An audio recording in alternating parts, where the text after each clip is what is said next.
Nous avons prévu de traiter en deux parties l'éducation des enfants, grand projet de Dieu. À la fin de la matinée, il y aura une session sur les conflits dans le mariage, vu plus spécifiquement sous l'angle de la communication, avoir une communication efficace dans le couple. Et cet après-midi, un grand sujet que notre frère ne pourra pas traiter en entier parce qu'il est bien trop vaste, mais qui concerne la question du divorce, du remariage et de l'abus même dans le mariage. Donc ce sera difficile de tout traiter, on pourrait faire une journée sur chacun de ces sujets quasiment. Et puis il y aura comme hier des moments de discussion, avec cette fois-ci une petite spécificité qui n'était pas là hier, qu'on vous dévoilera au moment opportun, et puis un temps de questions-réponses comme nous l'avons eu hier. N'oubliez pas que vous pouvez prendre en photo sur la porte qui est affichée là-bas avec les différents points, les différents sujets qui sont évoqués aujourd'hui. Voilà, c'est les notes de ce que nous voyons aujourd'hui.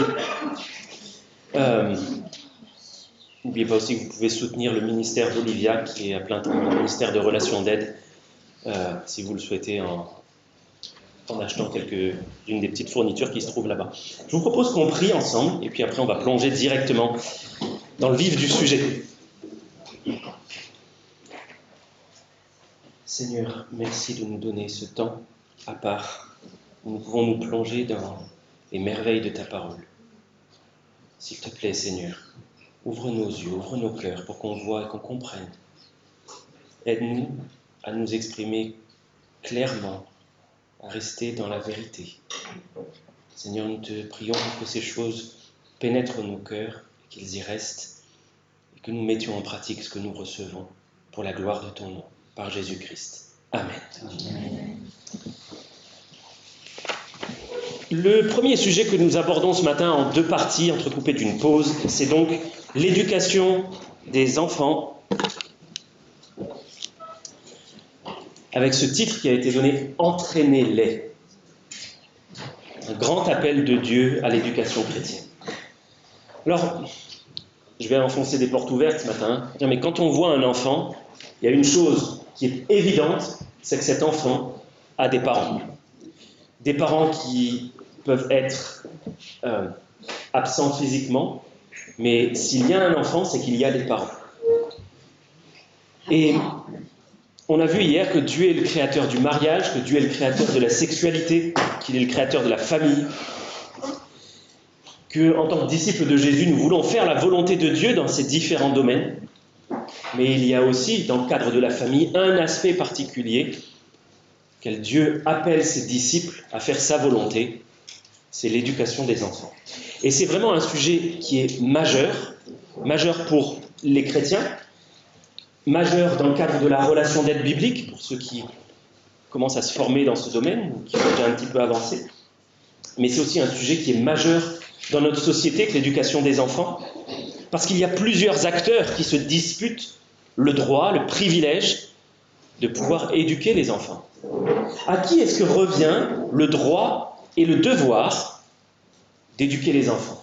Est-ce que c'est à l'État, à l'éducation nationale? Est-ce que c'est à une nounou que revient le droit d'éduquer un enfant? Est-ce que c'est à un écran, une tablette, un ordinateur d'éduquer un enfant? Est-ce que c'est au moniteur de l'école du dimanche, au pasteur, d'éduquer les enfants? Je pose cette question et je vois des têtes qui font non, non, non. Pourtant, ce sont des choses que l'on voit couramment dans notre monde et malheureusement aussi dans l'Église. L'éducation est déléguée à des acteurs autres que ceux à qui Dieu a confié cette responsabilité, c'est-à-dire les parents. Dieu a confié la responsabilité aux parents d'éduquer les enfants. Et chacun des acteurs que je viens de citer, il y en a certainement d'autres, revendique le droit d'éduquer les enfants en totalité ou en partie.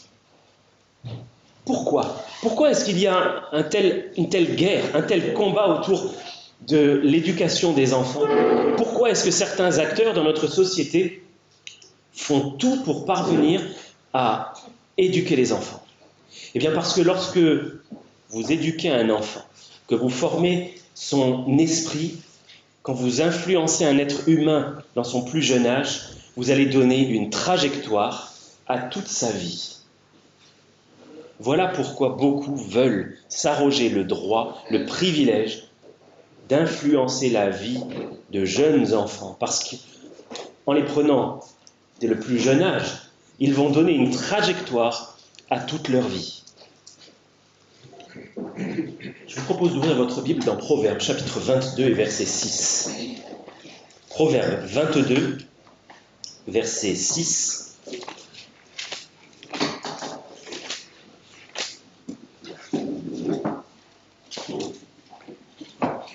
La parole de Dieu nous dit « Instruis l'enfant selon la voie qu'il doit suivre, et quand il sera vieux, il ne s'en détournera pas. » Ici, nous n'avons pas réellement une promesse, mais un principe.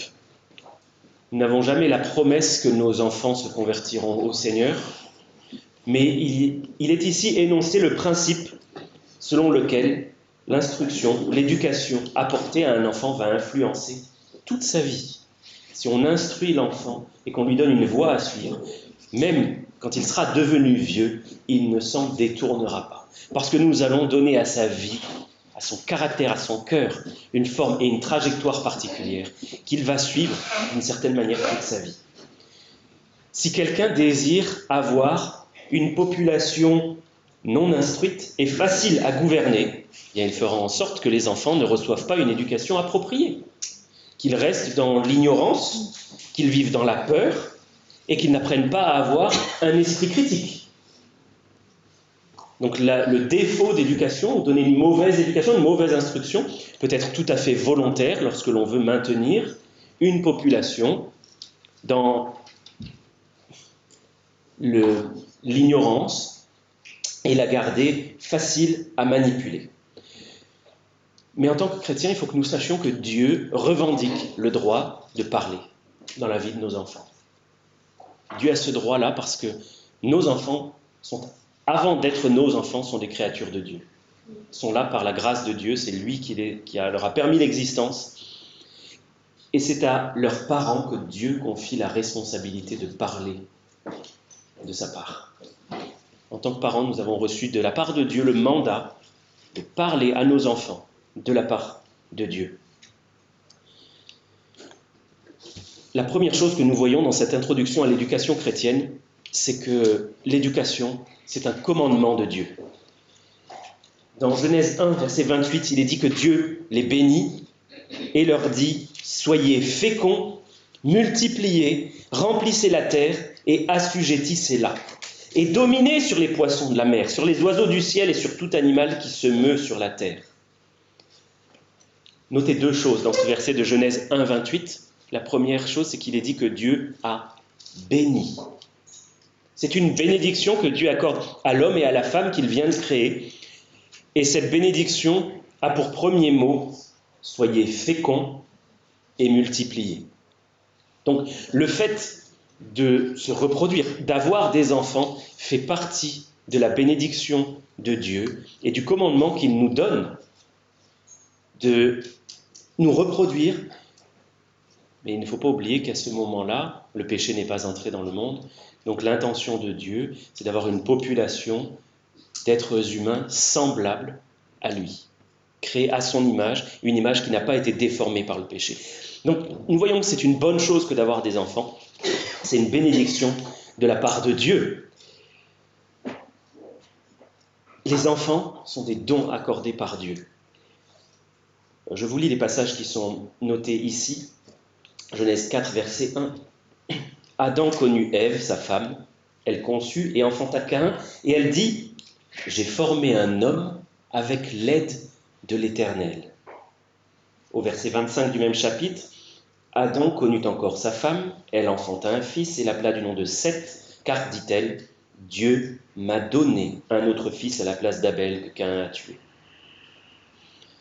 Quand des parents souffrent, quand des parents luttent avec l'éducation de leurs enfants, il est bon de leur rappeler qu'avoir des enfants, ce n'est pas un inconvénient, ça n'est pas une malédiction. L'intention de Dieu, en donnant des enfants à un foyer, à un couple, mariés, c'est la bénédiction. C'est bon de se rappeler ça aussi alors que dans notre monde, il y a une telle facilité pour éliminer des enfants dans le ventre même de leur mère, dans ce qui devrait être le nid, le lieu d'accueil, le plus douillet, le plus accueillant. Donc c'est quelque chose à rappeler lorsqu'il y a une grossesse dite non désirée. Elle n'est peut-être pas désirée par les parents, mais n'est-elle pas désirée de la part de Dieu qui le permet? Dans Genèse 30, on voit la réaction de Rachel lorsqu'elle ne donne pas d'enfant à son mari Jacob. Elle porte le texte biblique et elle dit à Jacob, « Donne-moi des enfants ou je meurs !» La colère de Dieu s'enflamma contre Rachel et il dit, « Suis-je à la place de Dieu qui t'empêche d'être féconde ?»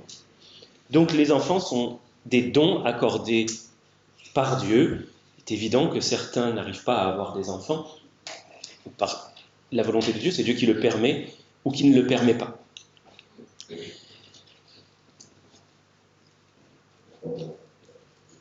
Parfois, on peut se dire en tant que parent, face aux grands défis que représente l'éducation, qu'on n'est pas sûr que cet enfant soit une bénédiction. Vu les difficultés qu'il apporte à notre famille, vu les difficultés que nous avons à le comprendre, à former son cœur, à le discipliner. Mais si vous êtes un parent et que vous vous dites cela, ça veut dire que vous avez besoin d'aide. Vous avez besoin de l'aide du Seigneur et vous avez peut-être besoin de l'aide d'un conseiller biblique, responsable de votre Église. Regardez s'il vous plaît dans le psaume 127, versets 3 à 5. Psaume 127, versets 3 à 5. Il nous est dit, « Voici, des fils sont un héritage de l'Éternel. Le fruit des entrailles est une récompense. Comme les flèches dans la main d'un guerrier, ainsi sont les fils de la jeunesse. » Et je souligne ici, « Heureux l'homme qui en a rempli son carquois. » Ils ne seront pas confus quand ils parleront avec des ennemis à la porte. « Heureux l'homme qui en a rempli son carquois. » Les enfants sont comparés ici à des flèches et une famille a un carquois rempli de flèches. Donc la Bible nous dit qu'il y a de la joie à avoir une famille nombreuse. Tout le contraire de ce que notre société véhicule aujourd'hui, où chaque enfant est vu comme un pollueur en puissance, comme un amas de cellules que l'on peut éliminer, quelqu'un dont la présence n'est finalement pas désirée dans son monde. Et la parole de Dieu nous présente quelque chose de totalement différent.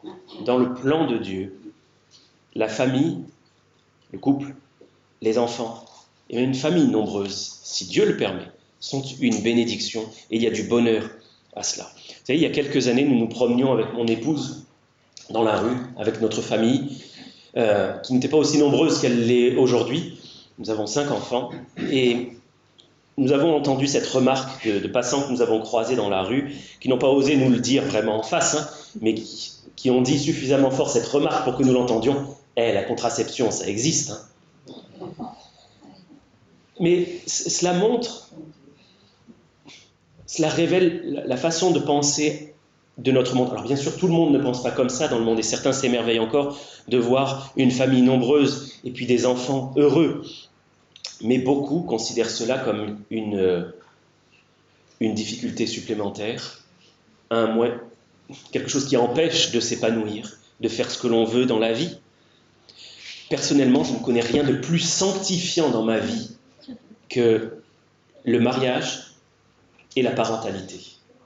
Ce sont 2 instruments que Dieu utilise dans ma vie pour me rendre plus conforme à lui. Alors c'est sûr que c'est un défi, ça représente un certain nombre de difficultés, parce que mon épouse et mes enfants vont me mettre constamment au défi de pratiquer la parole de Dieu. Mais est-ce que c'est une malédiction ou une bénédiction d'être poussé à pratiquer la parole de Dieu? Est-ce que c'est une bénédiction ou une malédiction d'être rendu plus saint, d'être rendu plus conforme à l'image de Christ? Dieu le conçoit comme une bénédiction. Et c'est pour ça qu'il le permet, et qu'il permet que ces difficultés, les difficultés liées au mariage, liées à l'éducation, surviennent dans nos vies, parce il veut nous rendre semblables à l'image de Christ et que ces deux instruments-là, entre guillemets, sont utiles entre ses mains pour nous façonner à l'image de Jésus. Dieu ne m'a pas donné une épouse et des enfants pour me maudire, mais pour me bénir, pour me placer dans une situation de défi constant qui vont m'obliger à progresser si je décide d'avancer dans les voies du Seigneur. L'éducation chrétienne, selon Dieu, est conçue pour apporter de la joie aux parents.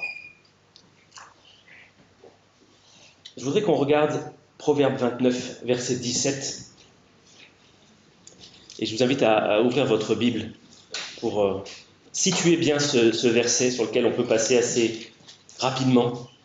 Proverbe 29, verset 17, qui nous dit « Châtie ton fils, et il te donnera du repos, et il procurera des délices à ton âme. »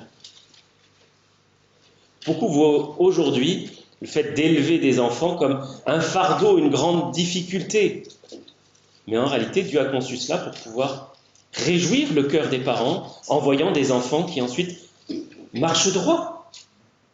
Et nous ne parlons pas nécessairement ici d'une conversion au Seigneur, mais simplement d'avoir une vie équilibrée, une vie responsable. Et si vous regardez 2 versets au-dessus, au verset 15, il est écrit que la verge et la correction donnent la sagesse, mais l'enfant livré à lui-même fait honte à sa mère. Donc, on va développer ça dans la matinée, la question de la correction, de la discipline des enfants. Vous savez, il y a des gens qui se sont convertis relativement tard, après que leurs enfants soient devenus grands. Et c'est quelque chose d'assez régulier que l'on puisse voir que ces parents-là, qui se sont convertis alors que leurs enfants sont déjà grands, adultes, et qui n'ont pas pu avoir sur eux l'influence qu'ont des parents de jeunes enfants, éprouvent de vifs regrets, se disant « si j'avais connu le Seigneur plus tôt, la vie de mes enfants aurait été bien différente, et les rapports que j'entretiens avec eux auraient été également bien différents. » Il y a également des parents qui, eux, se sont convertis plus tôt, mais qui ont négligé d'éduquer leurs enfants dans la foi, de leur apporter une éducation biblique selon le cœur de Dieu, et qui plus tard s'en mordent les doigts, parce qu'ils prennent conscience qu'ils ont perdu pour toujours des occasions uniques d'apporter le conseil de Dieu à leurs enfants. Vous vous souvenez du premier verset qu'on a vu ce matin ? Proverbe 22, 6. « Instruis l'enfant selon la voie qu'il doit suivre. » Dans le texte hébreu, le mot qui est traduit dans nos Bibles par « enfant » concerne aussi bien le nouveau-né que l'enfant devenu grand. Donc, je souligne cela pour rappeler aux parents d'enfants un peu plus âgés, qui ne sont plus au berceau, ni même de tout jeunes enfants, que rien n'est perdu. Vous pouvez toujours apporter le conseil de Dieu à vos enfants. Vous pouvez toujours le faire. Mais si ce mot veut autant parler du petit enfant, du nouveau-né, que du grand, c'est que Dieu a pour but que nous enseignions nos enfants dès la naissance. Il est possible d'instruire un enfant dès le berceau. Dès le berceau. Nous avons là aussi une vérité très importante à souligner, c'est qu'élever nos enfants selon Dieu, selon la parole de Dieu, c'est un commandement et ça n'est pas une option. C'est quelque chose que Dieu ordonne à son peuple. Il l'ordonne à son peuple dans l'ancienne alliance et il l'ordonne à son peuple dans la nouvelle alliance. Le passage qui nous est cité ici, Deutéronome 6, versets 6 à 7, « Ces commandements que je te donne aujourd'hui seront dans ton cœur. Tu les inculqueras à tes enfants et tu en parleras quand tu seras dans ta maison, quand tu iras en voyage, quand tu te coucheras et quand tu te lèveras. » Remarquez la façon dont Dieu veut que les choses se passent ici. Il veut que, premièrement, la parole de Dieu demeure dans le cœur des parents. Ces commandements que je te donne aujourd'hui seront dans ton cœur. Donc il veut que des parents reçoivent et vivent la parole de Dieu. C'est la première mesure éducative. Reçois-toi en tant que parent cette parole divine, mets-la en pratique et ensuite inculque-la à tes enfants. Nous devons enseigner les enfants et noter que ça doit être fait en toutes circonstances. Ce n'est pas quelque chose de sporadique, quelque chose qui a lieu une fois tous les quelques jours, quelques semaines, quelques mois à la maison. Dieu a pour intention que les enfants soient instruits de manière quotidienne. Quand tu te lèves et quand tu te couches, que tu sois à la maison ou que tu sois en voyage. En d'autres mots, il n'y a pas d'excuse pour abandonner l'éducation des enfants.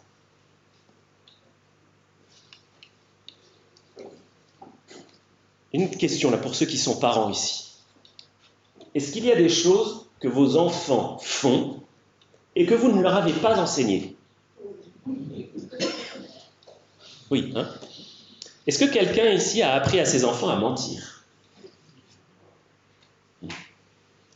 Je n'ai pas appris à mes enfants à mentir, ça n'a pas fait partie de l'éducation formelle que je leur ai donnée, et pourtant, ils ont connu le mensonge. De la même manière, je ne leur ai pas enseigné comme un précepte divin, mets-toi en colère.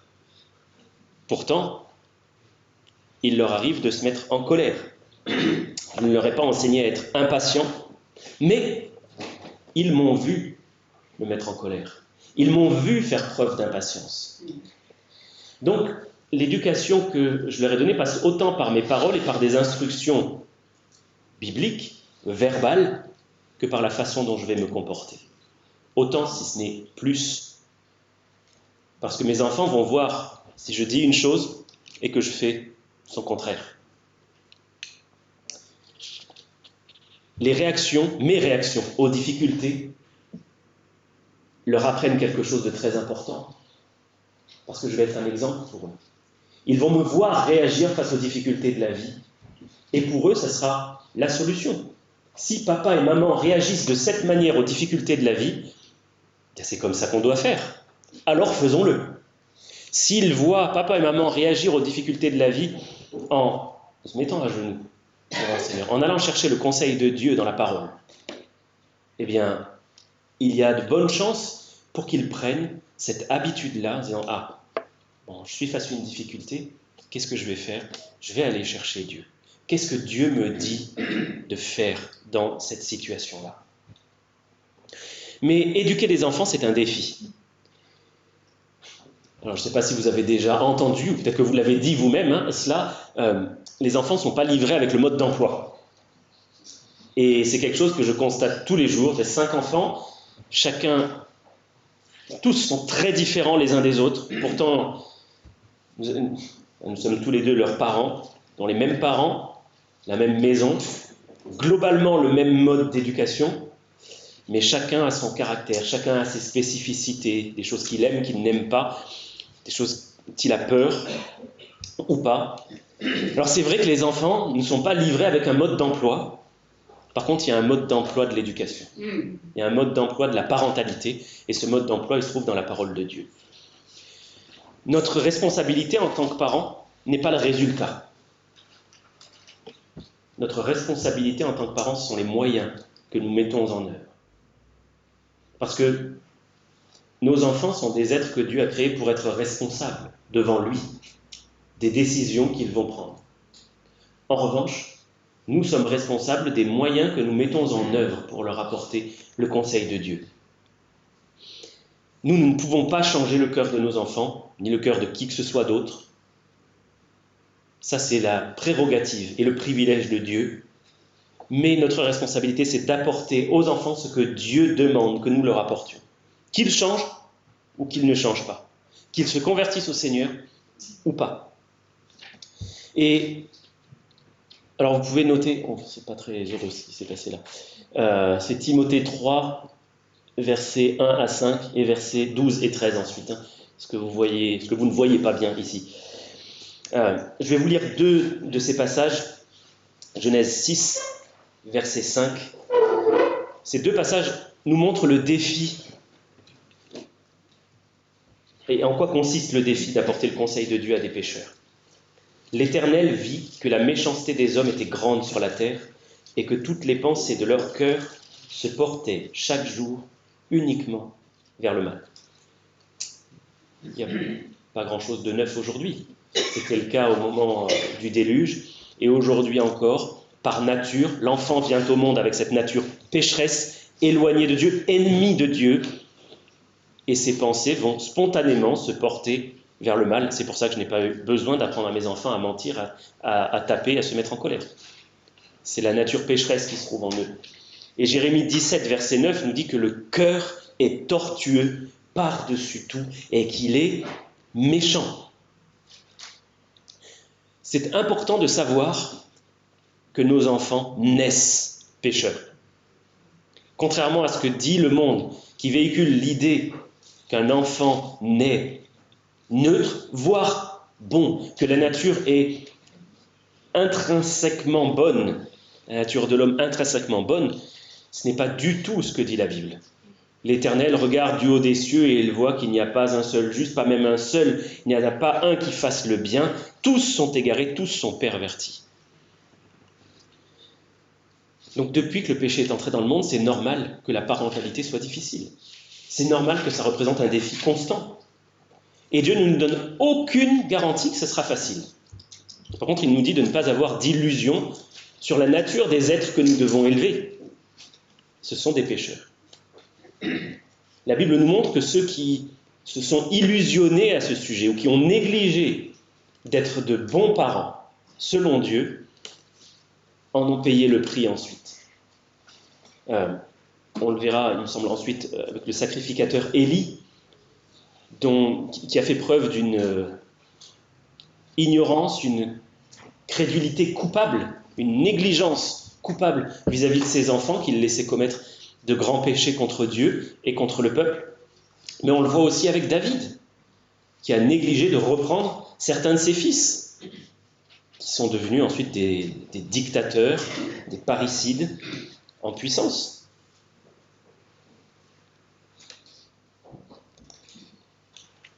Face à ces défis immenses, les parents peuvent plonger leur regard dans les Écritures pour y puiser du réconfort. Parce que nous ne sommes pas laissés seuls face à ce défi, même si c'est une responsabilité qui nous est confiée à nous, parents, Dieu ne nous laisse pas seuls et il cherche à nous apporter beaucoup de réconfort. Je ne vais pas lire encore tous les passages qui se trouvent là, mais je vous invite à noter les références, éventuellement à prendre les diapos en photo. Je vous lis Matthieu 18, verset 11.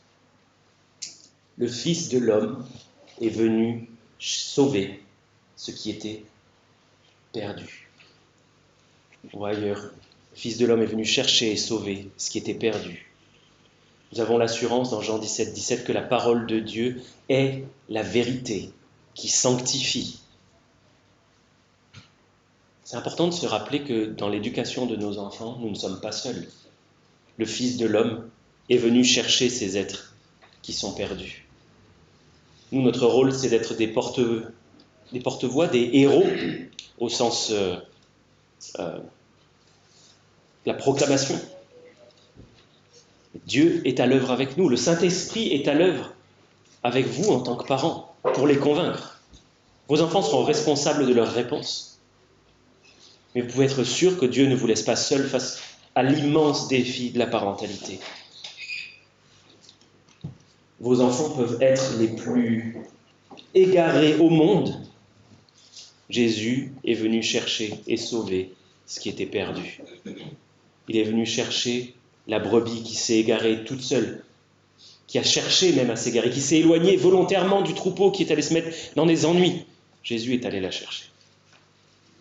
Et vous êtes les premiers que Dieu envoie au front pour servir de messagers de la part du Seigneur.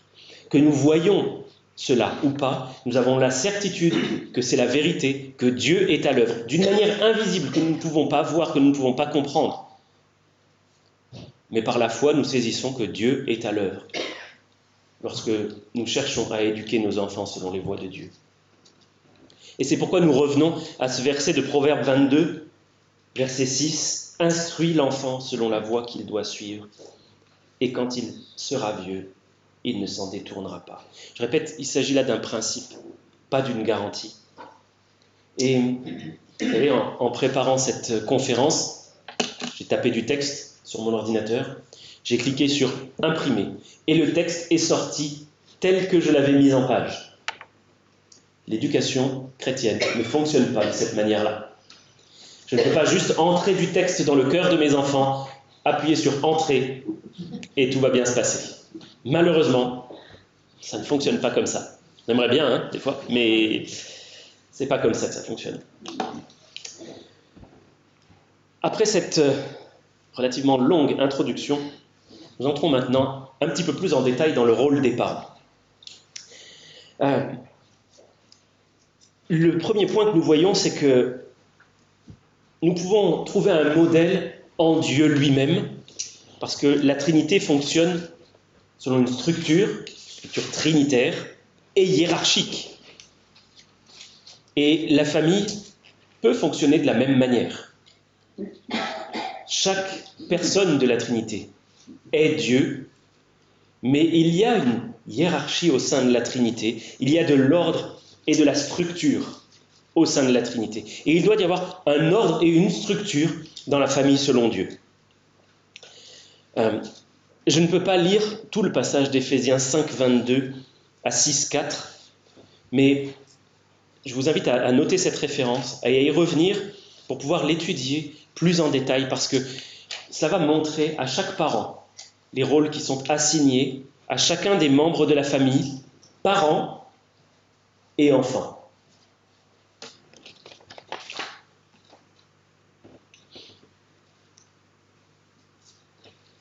Le deuxième point que nous voyons, c'est que la soumission est la règle pour tous au sein de la famille. On a vu hier, pour ceux qui étaient là, Éphésiens 5, 21, qui pose comme règle pour nos relations dans l'Église entre chrétiens, de se soumettre les uns aux autres dans la crainte de Christ. Donc c'est un principe universel que la soumission dans la famille de Dieu, au sens large du terme. Et c'est un principe de base qui est applicable à tous les chrétiens, pas seulement dans le cadre de la famille, mais dans le contexte d'Éphésiens 5, on voit que ce passage est suivi par un certain nombre d'instructions spécifiques à la famille, au mari, à l'épouse et aux enfants. Donc, dans le contexte, on peut prendre aussi cette question de soumission les uns aux autres dans la crainte de Christ et l'appliquer sans crainte à la famille. Mais qu'est-ce que ça veut dire que la soumission est la règle pour tous au sein de la famille? Est-ce que ça veut dire que je dois me soumettre en tant que parent à ce que mon enfant va me demander et faire de mon enfant le roi de la maison? Clairement non. Et je suis heureux de voir autant de têtes qui disent non. Qu'est-ce que Dieu veut dire par le fait de se soumettre les uns aux autres pour qu'on ne tombe pas dans la tyrannie de l'enfant roi? Dans le contexte, il s'agit de ne pas être insensé, mais de faire preuve de sagesse. Et de quelle manière est-ce que je vais me soumettre à mon enfant? En prenant en compte les spécificités de son caractère. Je vais chercher à le comprendre, à faire preuve de compassion, d'empathie. Et de cette manière, je vais, d'une certaine manière, me soumettre à lui, le respecter en tant qu'individu qui a une personnalité propre. Mais cela ne veut pas dire que c'est à mon enfant de faire la loi à la maison, parce que c'est aux parents que Dieu a clairement confié le rôle d'être les directeurs, au sens premier du terme, ceux qui donnent une direction au sein de la famille.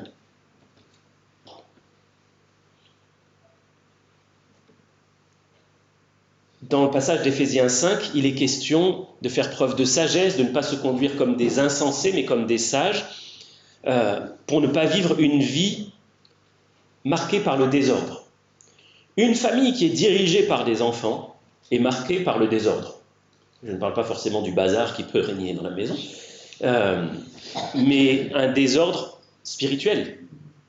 Ce n'est pas l'ordre des choses que Dieu a voulu.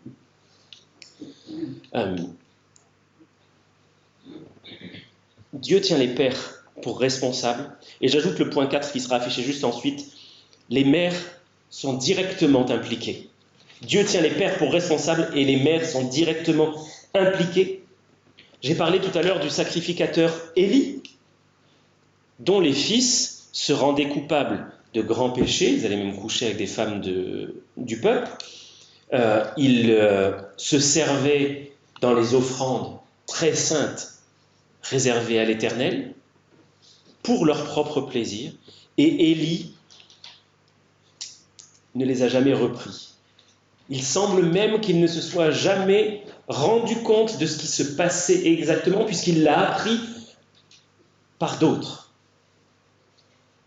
Quel est ce père, pourtant responsable, haut responsable parmi le peuple, qui a négligé de savoir ce qui se faisait dans sa famille, qui n'a pas pris en compte le commandement de Dieu d'instruire ses enfants et de les discipliner?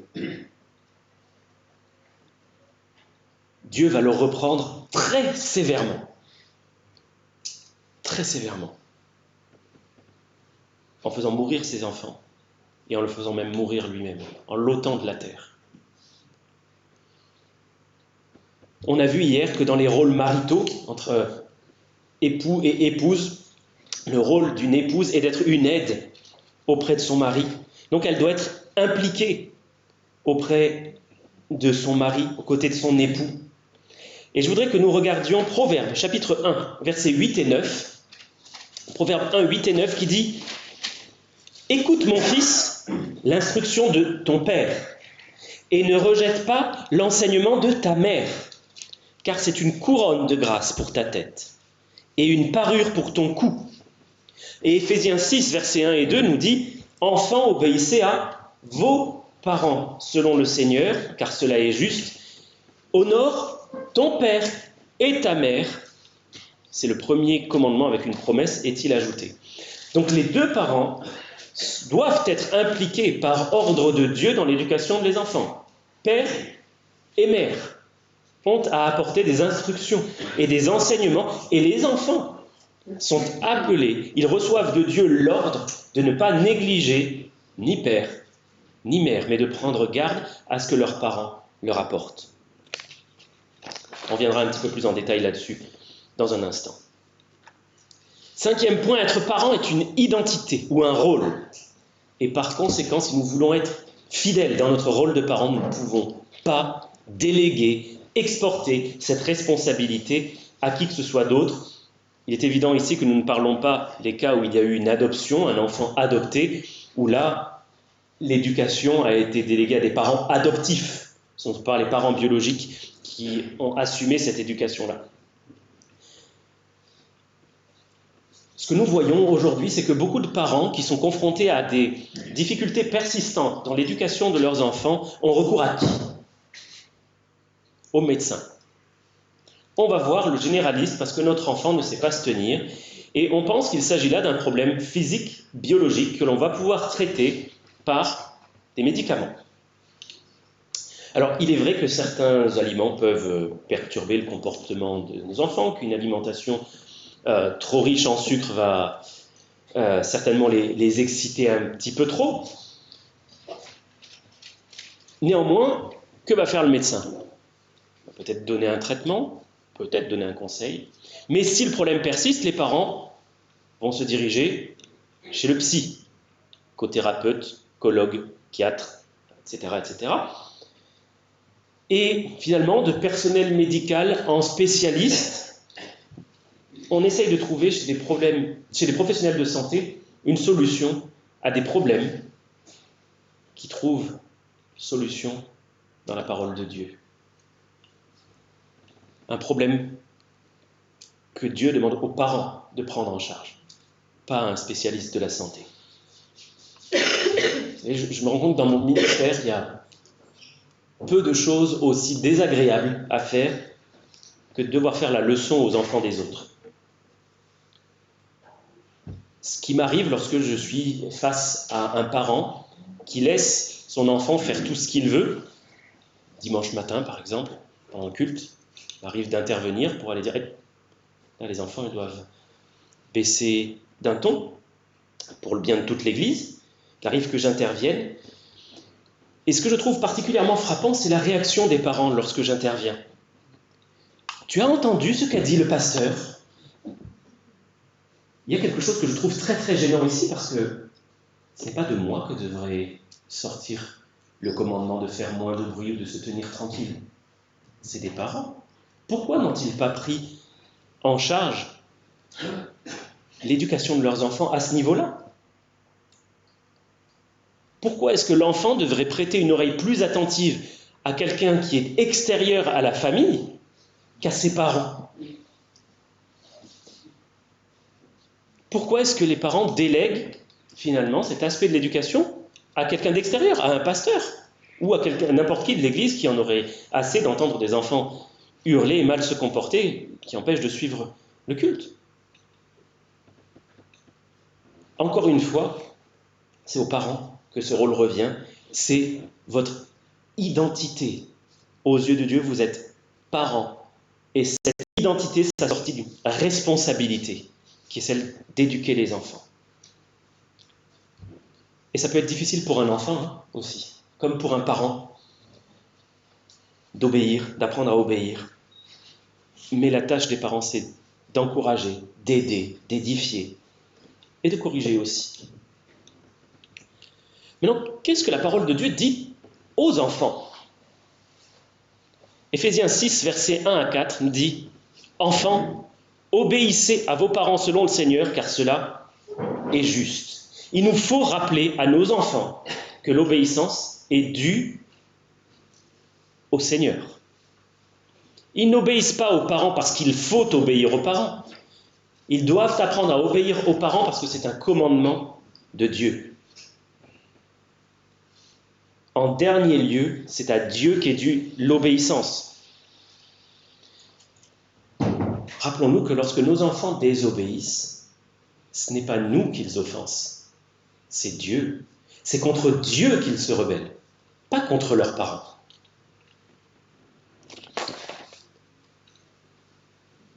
Un parent doit apprendre à son enfant à obéir à Dieu. Par contre, ce qu'il est important de faire dans l'éducation, c'est d'enseigner à l'enfant la différence qu'il y a entre « tu ne convoiteras pas », commandement divin, et « va ranger ta chambre », commandement parental. Il faut que nous fassions, nous, cette distinction entre ce qui est un commandement divin, que nous sommes chargés d'enseigner à nos enfants, et ce qui n'est pas de l'ordre du commandement divin, mais qui participe au bon fonctionnement d'une maison.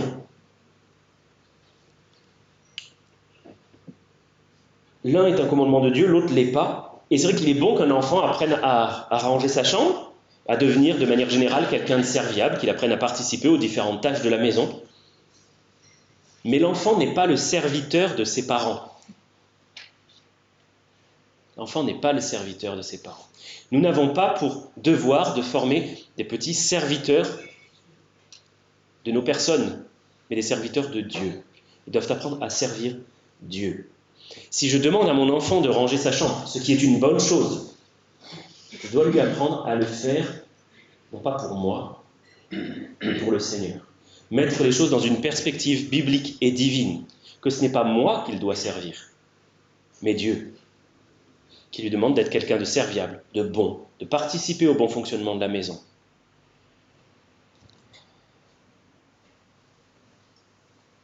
Deuxième partie de ce passage, honore ton père et ta mère.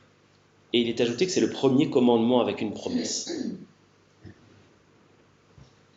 Alors ça va peut-être vous choquer ce qui est écrit là, mais dans l'Ancien Testament, un enfant têtu et rebelle qui manifestait un caractère obstiné devait être lapidé. Pourquoi est-ce que nous soulignons cela ici? La loi de l'Ancien Testament ne s'applique pas pour nous, mais pour montrer à quel point Dieu prend au sérieux cette question de l'obéissance ou de la désobéissance des enfants. Nous avons tendance à excuser facilement la désobéissance. « Ah oui, mais c'est des enfants. » Comme si c'était normal. Mais devant Dieu, c'est une offense. L'enfant montre son caractère rebelle et ennemi du Seigneur. Il y a une promesse positive qui est associée à ce commandement, c'est la promesse du bonheur, on développera ça dans un instant. Mais il y a une conséquence tout à fait dramatique. Quel est le salaire du péché? La mort. La mort.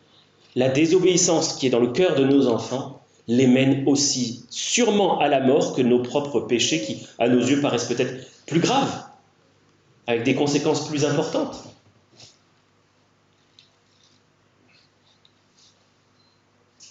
Mais c'est quelque chose de si sérieux que Dieu rend la désobéissance à un parent passible de la peine de mort. Il faut nous souvenir que le salaire du péché, c'est la mort.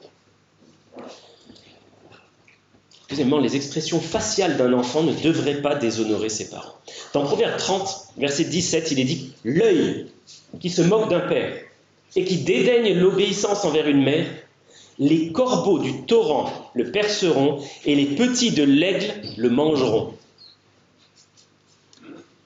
Il y a une malédiction associée au fait d'avoir non pas des paroles, ni même des actions rebelles et déshonorantes, mais simplement un regard méprisant sur les parents. Un visage qui laisse transparaître toute cette rébellion qui se trouve à l'intérieur. Si ces choses-là devaient arriver à vos enfants, être percés par les corbeaux, mangés par des oiseaux de proie, est-ce que vous n'auriez pas envie d'éviter cela à vos enfants? Est-ce que l'amour ne commande pas d'éviter cela à nos enfants? Donc les regards dédaigneux, insolents, l'attitude générale sont répréhensibles et doivent être corrigés. Nous devons reprendre nos enfants. Comment est-ce qu'un enfant honore ses parents? C'est en les écoutant attentivement.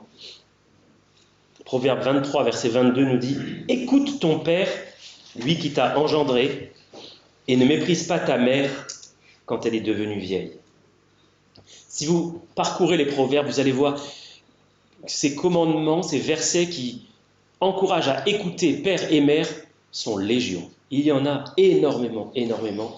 Et les enfants n'ont pas à entendre seulement, mais à écouter. Quand à la maison nous disons « à table », tous mes enfants ont entendu. Mais tous n'ont pas écouté. Il y a une différence entre entendre. Les ondes sonores ont frappé mon oreille. J'ai entendu le bruit que ça a fait. Le son était intéressant. Mais écouter, c'est plus que ça. C'est actif. C'est volontaire. Je dois prêter l'oreille à ce qui est dit. Et comment je sais que mon enfant a prêté l'oreille à ce qui était dit? C'est quand le « à table » est suivi d'un bruit de pas dans l'escalier et que tout le monde se réunit autour de la table de la salle à manger. Et je n'ai pas à répéter une deuxième, une troisième fois. Alors ça peut arriver qu'ils n'aient pas entendu parce qu'ils sont en train de jouer, qu'ils font du bruit. Mais ils ne doivent pas seulement entendre, mais écouter. Et cela doit faire partie de notre éducation que d'apprendre aux enfants à écouter. Comment est-ce qu'on fait cela? Bien, si mes enfants me disent « oui, mais j'ai pas entendu », parce que je vais reprendre mes enfants lorsqu'ils me disent « oui, mais j'ai pas entendu », si je dois répéter 2 fois, 3 fois, 4 fois le « à table » ou « il y a ici » ou « va ranger ta chambre » ou « oui, mais j'ai pas entendu ». Ok, ça va arriver 1 fois, ça va arriver 2 fois. Et par contre, la prochaine fois, tu ne pourras pas me dire que tu n'as pas entendu. Parce que tu dois apprendre à prêter l'oreille à la voix de papa et maman, à ce que te disent papa et maman. Et si tu ne fais pas attention à cela, la prochaine fois que tu me dis « je n'ai pas entendu », alors que j'ai bien pris soin d'être clair et audible, eh bien tu seras corrigé. Il y aura des conséquences au fait que tu n'as pas voulu écouter attentivement. En faisant cela, nous devons toujours le replacer dans la perspective divine, une perspective divine et biblique. Ce que nous voulons enseigner à nos enfants, ce n'est pas tellement à prêter l'oreille à la voix de papa et maman, c'est à écouter Dieu. Nous aussi, nous pouvons entendre ou écouter Dieu. Vous qui êtes assis dans cette salle, vous pouvez entendre, le son frappe votre oreille, mais il n'y a personne derrière. Ou vous pouvez écouter. Le dimanche matin, c'est la même chose quand votre pasteur prêche. Vous pouvez entendre ou écouter. Dieu veut nous apprendre à écouter attentivement, pas seulement entendre. Alors une question pour les parents. Comment est-ce que vous encouragez l'honneur, ce qui est honorable chez votre enfant. Comment est-ce que vous allez discipliner vos enfants? Et quand je parle de discipliner, je ne parle pas nécessairement d'une correction. Je parle, dans le sens le plus général du terme, leur apprendre la discipline. Comment est-ce que vous allez apprendre la repentance à votre enfant? Comment est-ce que vous allez enseigner la prière à votre enfant? Je prends ici simplement ces deux exemples. Je vous donne un exemple très pratique de la façon dont je tâche d'enseigner ces choses-là à mes enfants. Comment est-ce que je leur enseigne la repentance? En me repentant moi-même des fautes que je commets à leur égard, en leur demandant pardon, individuellement et ou collectivement, sans tarder, dès que je m'en rends compte. Mais je ne fais pas que leur demander pardon, je leur explique ce que j'ai fait de mal. Voilà ce que je voulais à ce moment-là, et voilà ce que j'ai fait. Je suis désolé d'avoir mal agi de cette manière avec toi, et je te demande, si tu le veux bien, de me pardonner. Pour enseigner à mes enfants la repentance, je ne laisse pas non plus traîner une dispute avec mon épouse. J'essaye de montrer que nous pouvons avoir des désaccords, et parfois nos enfants peuvent être témoins de ces désaccords, mais il faut qu'ils soient témoins aussi du moment où nous cherchons à la conciliation, pas nécessairement la réconciliation, mais la conciliation. Comment est-ce que nous faisons pour nous mettre d'accord? Est-ce que c'est à celui qui criera le plus fort? Ou est-ce que c'est une question de discussion, d'échange, de chercher à se comprendre, comme on l'a vu hier? Il y a un verset que j'essaye particulièrement de mettre en pratique, c'est que le soleil ne se couche pas sur votre colère. Alors, c'est vrai, l'idéal, ça serait évidemment que je ne pêche jamais, ni contre mon épouse, ni contre mes enfants. Mais votre serviteur n'est pas fait de bois, il pêche. Mais comme je ne suis pas encore donc parvenu à cet état de sainteté, bien, comme je veux prendre au sérieux le péché, je vais le traiter d'une manière biblique, en le confessant complètement et en demandant pardon. Je ne peux pas forcer mes enfants à me pardonner. C'est pas possible. Mais je peux leur demander de me pardonner. Et cela leur montre de quelle manière Dieu veut que nous traitions notre péché. Nous le prenons au sérieux, nous ne le négligeons pas, nous ne le cachons pas, nous ne le passons pas sous silence. Mais nous le reconnaissons et nous cherchons à en être pardonnés. Quant à la prière, alors, évidemment, nous prions en famille au moment des repas. C'est peut-être le premier endroit, le premier moment où on peut laisser un enfant prier, s'adresser à Dieu pour remercier le Seigneur, le fait qu'il a à manger dans son assiette. Ce n'est pas quelque chose qui est automatique, ça vient de Dieu. Mais on a aussi des moments en famille où ceux qui le veulent peuvent prier. J'insiste, il n'y a absolument rien d'obligatoire. C'est une possibilité qui leur est offerte. Si nous forcions nos enfants à prier, nous ferions d'eux des hypocrites, en les forçant à prononcer des paroles, s'adresser à un Dieu auquel ils n'ont pas envie de s'adresser. Et ce n'est pas ce que nous voulons leur enseigner. Mais l'exemple parental ici est aussi très important. Nous nous adressons nous-mêmes à Dieu, nous prions, nous demandons un certain nombre de choses au Seigneur, nous le remercions pour un certain nombre de choses, et nous essayons de prier avec eux collectivement face aux difficultés qu'ils peuvent rencontrer de manière collective.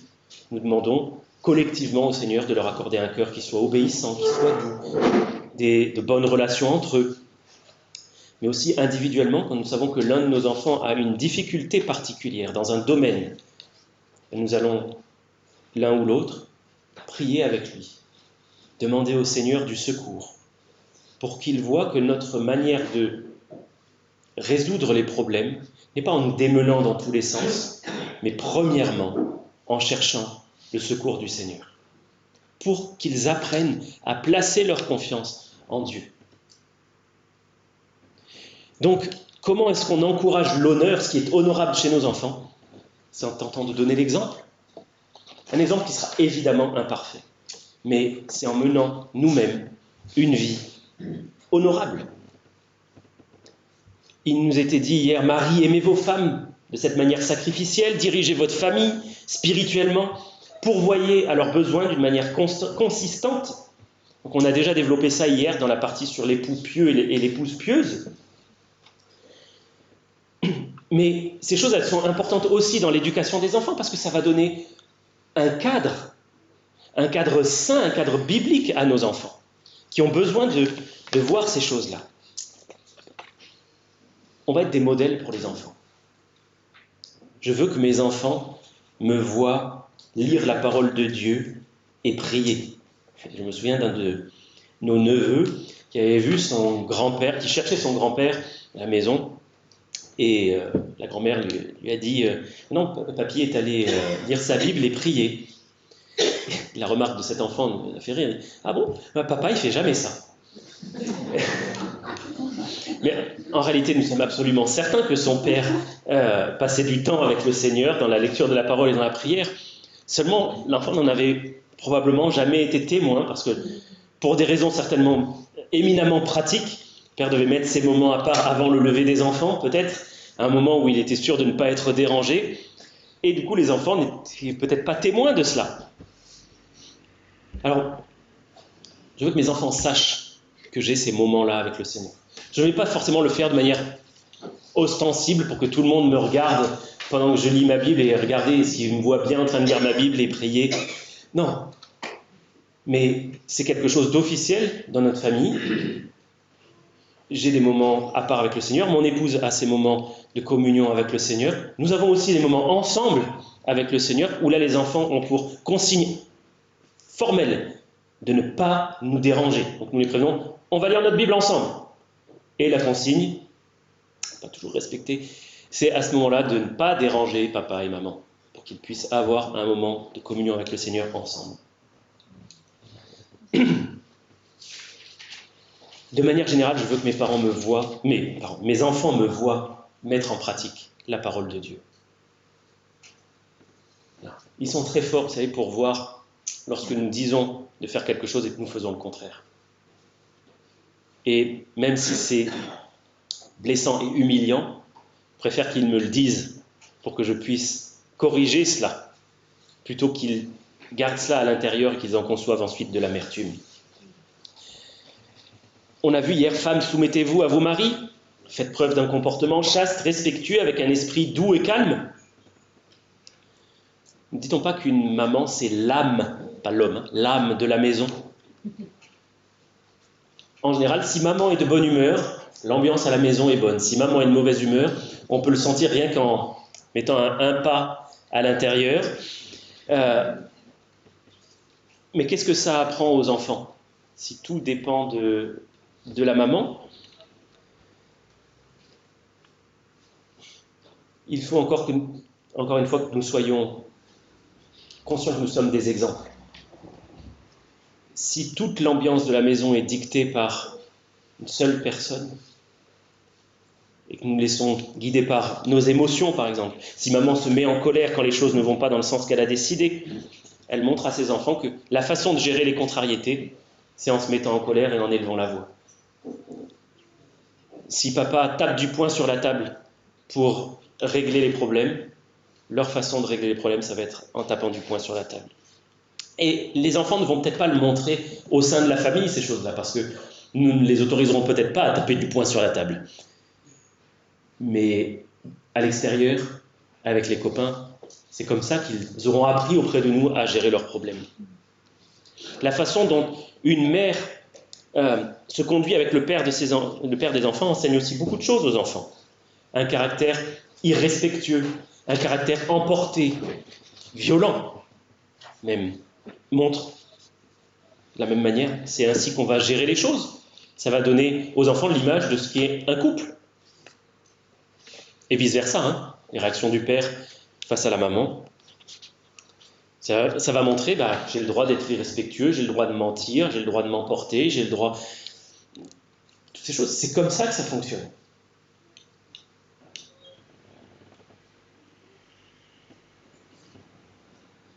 Alors on approche de la fin de cette première heure et on voit 3 versets avec cette idée que ce sont des choses qu'il faut vivre et éduquer, inculquer aux enfants. Colossiens 3, 23, tout ce que vous faites, Faites-le de bon cœur, comme pour le Seigneur, et non pour des hommes. C'est peut-être le verset que nous répétons le plus à la maison. Parce que nous voulons que nos enfants apprennent à faire les choses pour Dieu et pas pour nous faire plaisir. Qu'ils sachent que leur référence, leur critère dans la vie, c'est plaire à Dieu. Voilà les rails, la direction que nous voulons donner à leur vie. Dans Luc 10, verset 27, le Seigneur dit « Tu aimeras le Seigneur ton Dieu de tout ton cœur, de toute ton âme, de toute ta force, de toute ta pensée, et ton prochain comme toi-même. » C'est ce qui est... Oh, pardon, je vois quelqu'un qui voulait prendre en photo. C'est ce qu'on voit aussi dans Matthieu, chapitre 22, verset 39. « Tu aimeras ton prochain comme toi-même. » Dans ces trois versets, Colossiens 3, 23, Luc 10, 27 et Matthieu 22, 39, on a en quelque sorte en condensé ce qui est le plus important, les grandes lignes à apporter à nos enfants. Dieu est la référence. C'est à lui que nous devons chercher à plaire, pas aux parents. C'est lui qu'il nous faut aimer et nous devons mener une vie remplie d'amour à l'égard de nos semblables. On va faire une pause.